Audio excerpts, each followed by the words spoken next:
Now I want to show you how to get other voltages. So you're going to be picking which resistor. Remember, you're going to have a total of 3 different resistors you're going to use today. This is just the first one, the 1 kilo ohm resistor. And you now know how to do the 4 volts. You can use this for 4 volts. 0 volts is a freebie you get. There's also 9 volts. And for the 9 volt battery, you're going to put the negative side in, and the black side in over here, and the red side in over there. So now I have my 9 volt battery, and I can do everything that I had done earlier, but now just with 9 volts as the power supply. And I'll measure the voltage and the current associated with that resistor, the voltage across it and the current through it. The other arrangement I want to show you is how to get something other than 9 volts and 6 volts.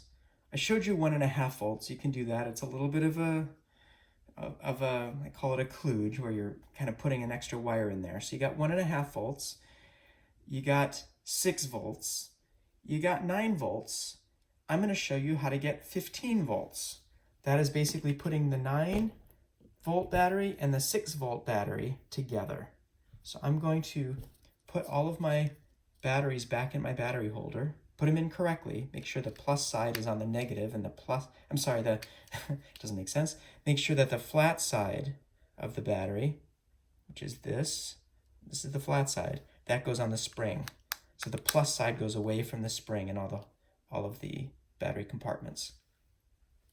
So if I want to get 15 volts, I'm going to put these two together. How am I going to do that? Here's how I can do that. I am going to use a row down here. I'm going to put the negative side of my 9 volt battery there. It's not connected to anything yet. Then I'm going to put the positive side of my 6 volt battery here. And then here, so that it's connected to the negative side of the 9 volt battery. And then I'm going to put the negative side of the 6 volt battery. I'll put it in the place where I had put the negative side earlier, in that same column, anywhere in that column on the furthest right. Now I actually get 15 volts, which is kind of exciting. And I can measure the voltage across this resistor and the current through that resistor, just as I did earlier. And you can probably figure out other ways you could get 10.5 volts if you wanted, by doing the 9 volt and the 1.5 volt. So there's a lot of different things you could do here, but I would suggest trying to get at least 4 voltages. So one of them can be 0 volts, one of them can be 6 volts, one of them can be 9 volts, one of them can be 15 volts. That should be enough that you'll be able to sketch the graphs appropriately, and the graphs should all be linear of current versus voltage. All right, good luck.